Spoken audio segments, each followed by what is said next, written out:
अस्सलाम वालेकुम। तमाम सुनने वालों को उर्दू स्टोरी पॉडकास्ट में वेलकम। मैं आपका होस्ट हैदर अली जान। आइए चलते हैं अपनी पहली कहानी की तरफ।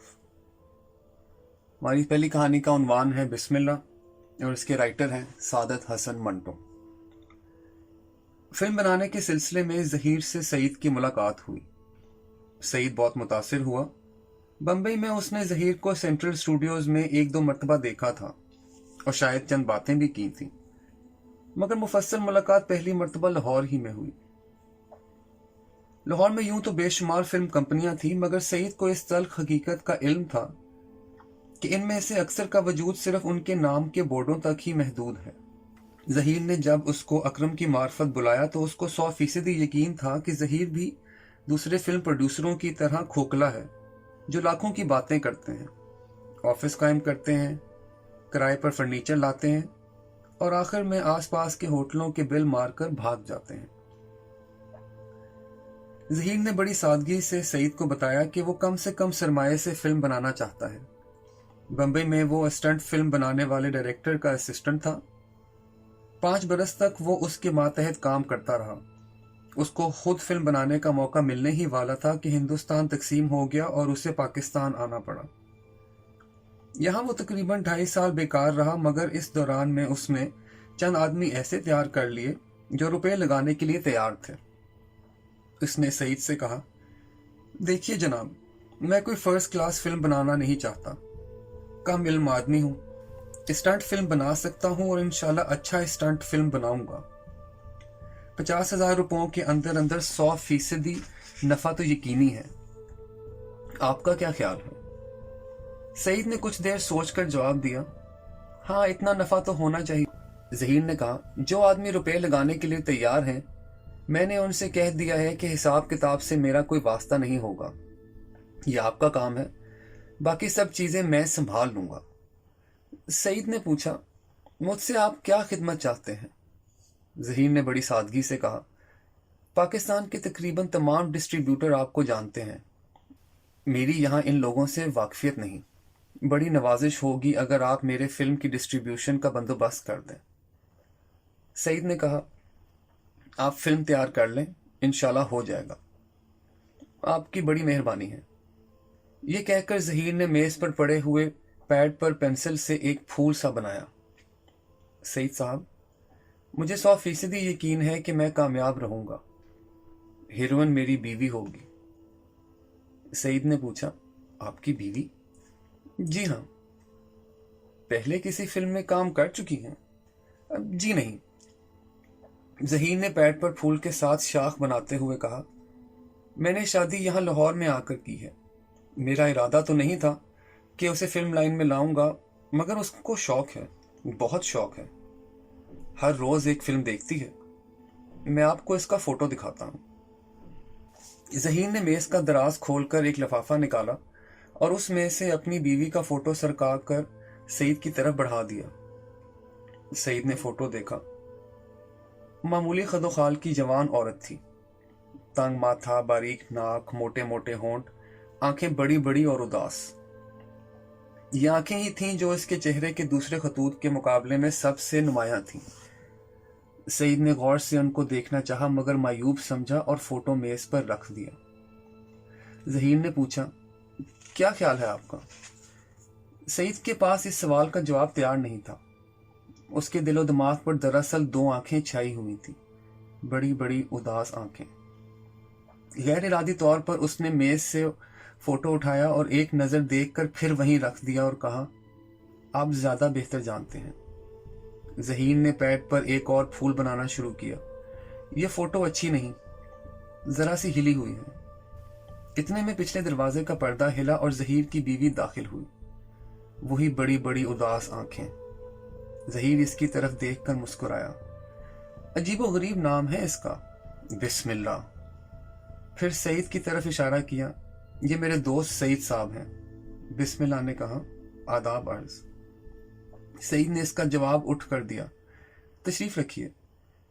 बिस्मिल्लाह दुपट्टा ठीक करती सईद के पास वाली कुर्सी पर बैठ गई। हल्के प्याजी रंग के कल्फ लगे मलमल के महीन दुपट्टे के पीछे उसके सीने का उभार चुगलियां खा रहा था। सईद ने अपनी निगाहें दूसरी तरफ फेर ली। ज़हीर ने फोटो वापस लिफाफे में रखा और सईद से कहा, मुझे 100% यकीन है कि बिस्मिल्लाह पहले ही फिल्म में कामयाब साबित होगी, लेकिन समझ में नहीं आता इसका फिल्मी नाम क्या रखूं। बिस्मिल्लाह ठीक मालूम नहीं होता। क्या ख्याल है आपका? सईद ने बिस्मिल्लाह की तरफ देखा। उसकी बड़ी बड़ी उदास आंखों में वो एक लहजे के लिए जैसे डूब सा गया। फौरन ही निगाह इस तरफ से हटाकर उसने ज़हीर से कहा, जी हाँ, बिस्मिल्लाह ठीक नहीं है, कोई और नाम होना चाहिए। थोड़ी देर तक इधर उधर की बातें होती रहीं। बिस्मिल्लाह खामोश थी। उसकी बड़ी बड़ी उदास आंखें भी खामोश थीं। सईद ने इस दौरान में इन आंखों के अंदर कई बार डुबकियां लगाईं। ज़हीर और वो दोनों बातें करते रहे। बिस्मिल्लाह खामोश बैठी अपनी बड़ी बड़ी उदास आंखों पर छाई हुई स्याह पलकें झपकाई। उसके हल्के प्याजी रंग के कलफ लगे मलमल के दुपट्टे के पीछे उसके सीने का उभार बराबर चुगलियां खाता रहा। सईद उधर देखता, एक धक्के के साथ उसकी नजरें दूसरी तरफ पलट जाती। बिस्मिल्लाह का रंग गहरा सांवला था। फोटो में इस रंगत का पता नहीं चलता था। इस गहरे सांवले रंग पर उसकी बड़ी बड़ी काली आंखें और भी ज्यादा उदास हो गई थीं। सईद ने कई मर्तबा सोचा कि उस उदासी का बाइस क्या है। उनकी साख ही कुछ ऐसी है कि उदास दिखाई देती हैं, या कोई और वजह है। कोई माकूल बात सईद के जहन में ना आई। ज़हीर बम्बई की बातें शुरू करने वाला था कि बिस्मिल्लाह उठी और चली गई। उसकी चाल में बेढंगापन था, जैसे उसने ऊंची एड़ी की चप्पल नए नए इस्तेमाल करने शुरू किए हैं। गरारे की निशिस्त भी ठीक नहीं थी। सिलवटों का गिराव भद्दा था।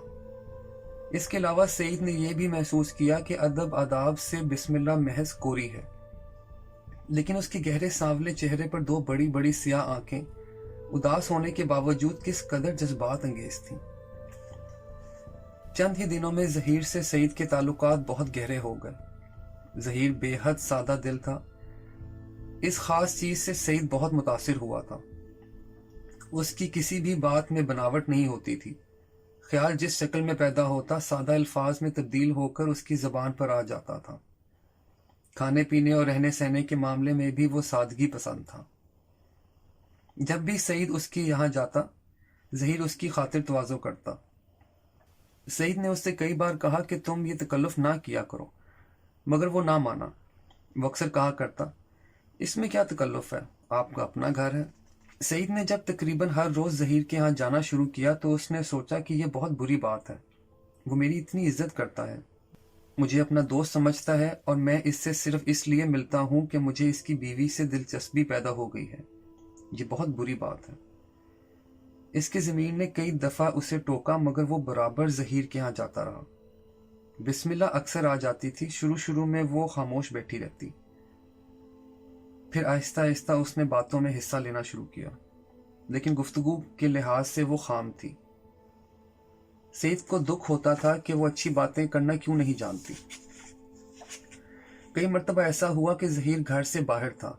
सईद ने आवाज दी तो बिस्मिल्लाह बोली, बाहर गए हुए हैं। यह सुनकर सईद कुछ देर खड़ा रहा कि शायद वो उससे कहे, अंदर आ जाइए, अभी आते हैं, मगर ऐसा ना हुआ। ज़हीर के फिल्म का चक्कर चल रहा था। उसका जिक्र करीब करीब हर रोज होता था। ज़हीर कहता, मुझे इतनी जल्दी नहीं है, हर एक चीज आराम से होगी और अपने वक्त पर होगी। सईद को ज़हीर की फिल्म से कोई दिलचस्पी नहीं थी। उसको अगर दिलचस्पी थी तो बिस्मिल्लाह से, जिसकी बड़ी बड़ी उदास आंखों में वो कई बार गौते लगा चुका था, और इसकी ये दिलचस्पी दिन ब दिन बढ़ रही थी, जिसका एहसास उसके लिए बहुत तकलीफ दे था, क्योंकि ये खुली हुई बात थी कि वो अपने दोस्त ज़हीर की बीवी से जिस्मानी रिश्ता पैदा करने का ख्वाहां है। दिन गुजरते गए। ज़हीर के फिल्म का काम वहीं का वहीं था। सईद एक दिन उससे मिलने गया तो वो कहीं बाहर गया हुआ था। चलने ही वाला था कि बिस्मिल्लाह ने कहा, अंदर आ जाइए, वो कहीं दूर नहीं गए। सईद का दिल धड़कने लगा। कुछ तवक्कुफ के बाद वो कमरे में दाखिल हुआ और कुर्सी पर बैठ गया। बिस्मिल्लाह मेज के पास खड़ी थी। सईद ने जरूरत से काम लेकर उससे कहा, बैठिए। बिस्मिल्लाह उसके सामने वाली कुर्सी पर बैठ गई। थोड़ी देर खामोश रही। इसके बाद सईद ने उसकी आंखों की तरफ देखकर कहा, ظہیر آئے نہیں ابھی تک؟ بسم اللہ نے مختصراً جواب دیا، آ جائیں گے۔ تھوڑی دیر پھر خاموشی رہی۔ اس دوران میں کئی مرتبہ سعید نے بسم اللہ کی آنکھوں کی طرف دیکھا۔ اس کے دل میں خواہش پیدا ہوئی کہ اٹھ کر ان کو چومنا شروع کر دے، اس قدر چومے کہ اس کی ساری اداسی دھل جائے، مگر سعید نے اس خواہش پر قابو پا کر اس سے کہا، آپ کو فلم میں کام کرنے کا بہت شوق ہے؟ بسم اللہ نے ایک جمائی لی اور جواب دیا، ہے تو صحیح۔ سعید ناصح بن گیا، یہ لائن اچھی نہیں، میرا مطلب ہے بڑی بدنام ہے۔ اس کے بعد اس نے فلم لائن کی تمام برائیاں بیان کرنا شروع کر دی۔ ظہیر کا خیال آیا تو اس نے رخ بدل دیا۔ آپ کو شوق ہے تو خیر، دوسری بات ہے، کریکٹر مضبوط ہو تو آدمی کسی بھی لائن میں ثابت قدم رہ سکتا ہے۔ پھر ظہیر خود اپنا فلم بنا رہا ہے، لیکن آپ کسی دوسرے کی فلم میں کام ہرگز نہ کیجیے گا۔ بسم اللہ خاموش رہی۔ سعید کو اس کی یہ خاموشی بہت بری معلوم ہوئی۔ پہلی مرتبہ اس کو تنہائی میں اس سے ملنے کا موقع ملا تھا، مگر وہ بولتی ہی نہیں تھی۔ سعید نے ایک دو مرتبہ ڈرتے ڈرتے ٹو لینے والی نگاہوں سے اسے دیکھا، مگر کوئی رد عمل پیدا نہ ہوا۔ تھوڑی دیر خاموش رہنے کے بعد وہ اس سے مخاطب ہوا، اچھا تو پان ہی کھلائیے۔ بسم اللہ اٹھی۔ ریشمی قمیض کے پیچھے اس کے سینے کا نمایاں ابھار ہلا۔ سعید کی نگاہوں کو دھکا سا لگا۔ بسم اللہ دوسرے کمرے میں گئی تو وہ ڈر ڈر کے تیکھی تیکھی باتیں سوچنے لگا۔ تھوڑی دیر کے بعد وہ پان لے کر آئی اور سعید کے پاس کھڑی ہو گئی۔ لیجئے۔ سعید نے شکریہ کہہ کر پان لیا تو اس کی انگلیاں بسم اللہ کی انگلیوں سے چھوئیں۔ اس کے سارے بدن میں برقی لہر دوڑ گئی۔ اس کے ساتھ ہی ضمیر کا کانٹا اس کے دل میں چبھا۔ بسم اللہ سامنے کرسی پر بیٹھ گئی۔ اس کے گہرے سانولے چہرے سے سعید کو کچھ پتہ نہیں چلتا تھا۔ سعید نے سوچا کوئی اور عورت ہوتی تو فوراً سمجھ جاتی کہ میں اسے کن آنکھوں سے دیکھ رہا ہوں، لیکن شاید سمجھ گئی ہو، شاید نہ بھی سمجھی ہو، کچھ سمجھ میں نہیں آتا۔ سعید کا دماغ بے حد مضطرب تھا۔ ایک طرف بسم اللہ کا ستانے والا وجود تھا، اس کی بڑی بڑی اداس آنکھیں، اس کے سینے کا نمایاں ابھار، دوسری طرف ظہیر کا خیال، اس کے ضمیر کا کانٹا۔ سعید عجیب الجھن میں پھنس گیا تھا۔ بسم اللہ کی طرف سے کوئی اشارہ نہیں ملا تھا۔ اس کا مطلب صاف تھا کہ جو چیز سعید سوچ رہا ہے ناممکن ہے، مگر وہ پھر بھی اس کو انہی نگاہوں سے دیکھ رہا تھا۔ تھوڑی دیر خاموش رہنے کے بعد وہ اس سے مخاطب ہوا، ظہیر نہیں آئے، میرا خیال ہے میں چلتا ہوں۔ بسم اللہ نے خلاف توقع کہا، نہیں نہیں، بیٹھیے، آپ تو کوئی بات ہی نہیں کرتی۔ یہ کہہ کر سعید اٹھا۔ بسم اللہ نے پوچھا، چلے؟ سعید نے اس کی طرف ٹو لینے والی نگاہوں سے دیکھا، جی نہیں، بیٹھتا ہوں، آپ کو اگر کوئی اعتراض نہ ہو۔ بسم اللہ نے ایک جمائی لی، مجھے کیا اعتراض ہوگا؟ بسم اللہ کی آنکھوں میں خمار سا پیدا ہو گیا۔ سعید نے کہا، آپ کو شاید نیند آ رہی ہے۔ جی ہاں، رات جاگتی رہی۔ سعید نے ذرا بے تکلفی سے پوچھا، کیوں؟ بسم اللہ نے ایک اور جمائی لی، کہیں باہر گئے ہوئے تھے۔ سعید بیٹھ گیا۔ تھوڑی دیر کے بعد بسم اللہ سو گئی۔ اس کے سینے کا نمایاں ابھار ریشمی قمیض کے پیچھے سانس کے زیر و بم سے ہولے ہولے ہل رہا تھا۔ بڑی بڑی اداس آنکھیں اب بند تھیں۔ دایاں بازو ایک طرف ڈھلک گیا تھا، آستین اوپر کو اٹھ گئی تھی۔ سعید نے دیکھا، گہرے سانولے رنگ کی کلائی پر ہندی کے حروف کھدے ہوئے تھے۔ اتنے میں ظہیر آ گیا۔ سعید اس کی آمد پر سٹ پٹا سا گیا۔ ظہیر نے اس سے ہاتھ ملایا، اپنی بیوی بسم اللہ کی طرف دیکھا، ارے سو رہی ہے؟ سعید نے کہا، میں جا رہا تھا۔ کہنے لگی، ظہیر صاحب ابھی آ جائیں گے، آپ بیٹھیے۔ میں بیٹھا تو آپ سو گئی۔ ظہیر ہنسا، سعید بھی ہنسنے لگا۔ بھائی واہ، اٹھو اٹھو۔ ظہیر نے بسم اللہ کے سر پر ہاتھ پھیرا۔ بسم اللہ نے ایک لمبی آہ بھری اور اپنی بڑی بڑی اداس آنکھیں کھول دی۔ اداسی کے ساتھ ساتھ اب ان میں ویرانی سی بھی تھی۔ چلو چلو اٹھو، ایک ضروری کام پر جانا ہے۔ بسم اللہ سے یہ کہہ کر ظہیر سعید سے مخاطب ہوا، معاف کیجیے گا سعید صاحب، میں ایک کام سے جا رہا ہوں، انشاءاللہ کل ملاقات ہوگی۔ सईद चला गया। दूसरे रोज उसने जहीर के यहाँ जाने से पहले ये दुआ मांगी कि वो घर पर ना हो। वहां पहुंचा तो बाहर कई आदमी जमा थे। सईद को उनसे मालूम हुआ कि बिस्मिल्लाह जहीर की बीवी नहीं थी, वो एक हिंदू लड़की थी जो फिसादों में यहाँ रह गई थी। जहीर इससे पेशा कराता था। पुलिस अभी अभी उसे बरामद करके ले गई है। वो बड़ी बड़ी स्याह आंखें अब भी सईद का पीछा करती रहती हैं।